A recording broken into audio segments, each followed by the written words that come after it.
Hi there, everybody, and welcome to the Toon Review. Another video for you today, and it's early morning on a Monday morning, but the news is coming thick and fast from Newcastle United regarding transfers, and we'll also have a look at what Eddie Howe said this morning in his press conference ahead of the game at Southampton.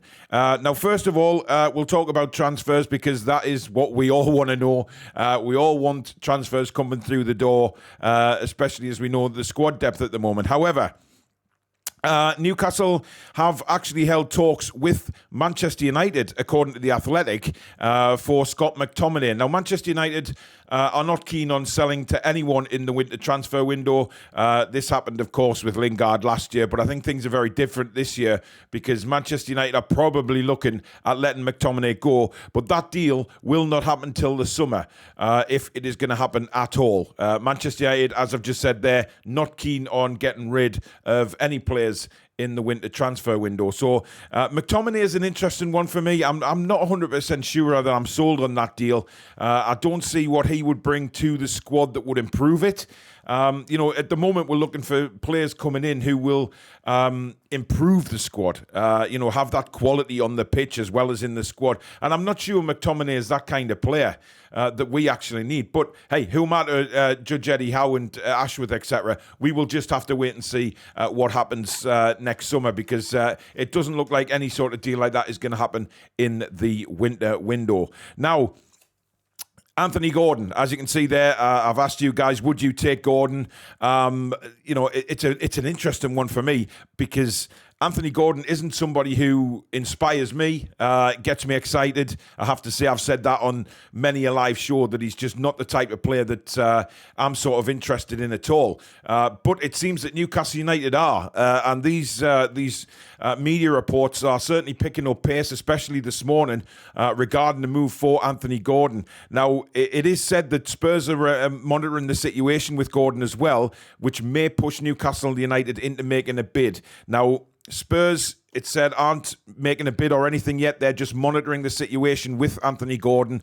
But that may inject Newcastle to go and make a bid. Now, what that bid is going to be, I don't know. It's been banded around of 30 million. Now, will we go and test Everton with a slightly lower bid? I don't know. But I'm really, really intrigued as to what you guys think of Anthony Gordon and whether you'd bring him to Newcastle United because I'm honestly not sure. I'm really not. I mean, look, a lot of pundits and players say he's a very, very good player. But you know what? We've seen when he's played Newcastle, he's a little bit arrogant. He's fallen over all over the place, getting involved in player bust-ups and things like that. So is he really what we need at the moment? I don't know. Let me know in the comments. Let me see what you guys think, because I'm intrigued as to know whether you'd have Anthony Gordon, what you think he would bring to the squad. Would he be better than what we've already have? Let me know. Now, as for outgoings, of course, Hull City are very much linked with a loan deal for Carl Darlow until the end of the season. Now, this was supposed to be all tied up very early this week, but Eddie Howe has decided he's not going to let Carl Darlow go before the first leg of the semi-final against Southampton in the Carabao Cup. Now, this is a strange one for me because we've got Karius there. Now, if Karius is there, then why can't he be on the bench? Because obviously Dubravka is cup-tied. He cannot play against Southampton anyway. But of course, we've just extended the deal for Karius until the end of the season with a move to a possible longer deal after that. So it kind of baffles me as to why we won't let Darlow go out on loan before the semi-final, because as I say, Karius is there now. Unless Karius has, got a slight knock that he's not 100% certain that he's going to make it onto the bench, I just don't see the point of putting Carl Darlow in on the bench if he's going to be leaving a day or two after. It doesn't really make sense, but I guess we'll wait and see on that one. But as I say, Karius is there. Why sign him if we're not going to put him on the bench and use him? And as for John Joe Shelvey, Eddie Howe has confirmed that he's going nowhere this month. Now, of course, if you can remember a couple of videos I did last week, there was heavy links to John Joe being in discussion with Besiktas in Turkey about a move this winter. That is not going to happen. Eddie Howe has swiftly slammed the door closed on that one and said that he's going nowhere. Hopefully, John Joe will be part of the squad for the rest of the season once he recovers from this injury. So That's interesting. Of course, a lot of the rumours did come from Turkey side of things. There was a lot of media reports in Turkey, but there wasn't really anything coming from the UK press or certainly Newcastle United themselves. There was nothing. So take it what you will. I don't think anything was going to happen with that deal because Eddie Howe has certainly confirmed it this morning that he's going absolutely nowhere. Now, finally, on the transfer front, Ivan Freshneda, of course, the right back from Rayo Valladolid, he now looks like he's going to be signing for Arsenal. Of course, he was heavily linked with Newcastle United. That doesn't look like it's going to come to fruition anymore. It looks like he's going to be joining Arsenal for a value in the region of £13.1 million. Now, obviously, Arsenal in a very, very good position to attract players now, and that seems to be what's happening. Freshneda obviously likes what he sees at Arsenal. He likes the opportunity that he's got there, and if he moves this winter, he's got an opportunity of being a Premier League champion come the summer. So for me, it's a blow because he's a tremendous right back. He's he's got youth on his side. He's a very, very talented player, and a perfect, really, replacement for Kieran Trippier once Kieran decides enough's enough. So we've lost out on that one by the looks of things, but let me know. Are you disappointed in that, or do you think there's plenty more fish in the sea when it comes to right backs? There's plenty of kids out there, without a doubt, younger right backs that we can go for. But this guy really stood out. Very, very big talent over in Spain. Very highly thought of. And it looks like Arsenal have finally won the race for Freshneda. Now, on to Eddie Howe's press conference. And he says, we're delighted to be where we are, but the semi-final itself isn't enough.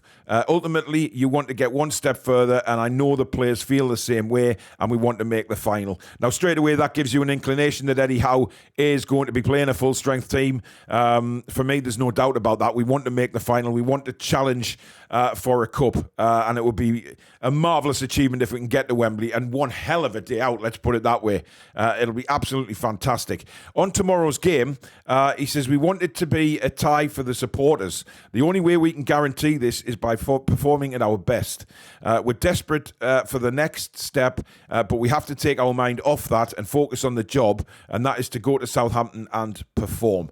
Now, for me, there's no doubt in my mind that Eddie Howe wants to go to this game and come away with a victory. There's nothing in what Eddie's saying there that says, we need to, hold Southampton, and we've got the home leg to come. I think Eddie's on the sort of attitude of, let's just go and win the game in the first leg, come back, comfortable home leg in front of our fantastic supporters, and create a great atmosphere in the second leg, knowing that we've got one foot in the door of going to Wembley. He won't want to come away with a defeat. That's a certainty, because the pressure's on. And, Southampton, strange side this season, not doing very well in the league, but of course, they did well against Manchester City, of course, in the last round. So they're not to be taken lightly at all, and they will come out firing. They will come out knowing that obviously the first leg at home, they're going to want to go to St James's Park with something to fight for. So it'll be a very interesting game tomorrow night. Now on Bruno, he says Bruno said he felt 100% fit to play at Crystal Palace, and the medical team were absolutely convinced he was okay, and his performance, I think, showed that. We're really pleased that he came through the game fine. A lot of people were very, very surprised that he actually played the full 90 minutes. They thought with the injury that he had, that he may just, take maybe 60, 70 minutes and come off. But he didn't. He played the full game. Now, whether or not you agree with that, obviously Eddie thought it was best to keep him on the pitch. Now, Tuesday night, everybody's going to be up for it. Everybody. It's a cup semi-final. So, even if the lads are a little bit fatigued, that extra motivation to get to Wembley, I'm sure, will be there. And of course, we've got a week's break, so we don't play in the FA Cup. Let's not even go there. So we've got the weekend off, and then we take on Southampton again at St James's Park in a week's time. So we've got a week off. So the lads can go out there, give it the roll, knowing they've got a rest before the second leg, and we can go into that very, very strong and fit and healthy. Now, on going 15 Premier League games unbeaten, he says, I'm really proud of the group for being as consistent as we have been. It takes one off day to end that, so 15 games is hugely satisfying. The disappointing thing is, after Saturday, it didn't feel like that. It felt like a defeat. The expectations are so high internally and externally, and we're very motivated as a group, so we were disappointed with the result. We need to keep perspective at all times with how well the players are doing and make sure they don't feel any negativity going into tomorrow. Now, we know at the end of the game against Palace, you could see some of the players were bitterly disappointed that they didn't hang on to win that game. And that's fine. I don't mind seeing that. The bitter disappointment in the players' faces, knowing that we probably should have won that game given the amount of chances that we had. We should have put Palace away. We could have scored 3 or 4 goals, but it didn't happen. But again, like I said, and like we said on the review show, a lot of positives to come out of that game. The fact that we didn't lose, we kept another clean sheet, and we keep this unbeaten run going. So there's more positives to come out of it, and I'm sure that the guys will start putting the chances away. We've got class up front. Callum Wilson's having a little bit of a touch-and-go run at the moment. He's not quite at it. We've got Isak coming back. We know he's chomping at the bit to get in. Maxi's chomping at the bit to come back in as well. We've got goals in this side. And, Miggy will start scoring against you, I'm sure of it.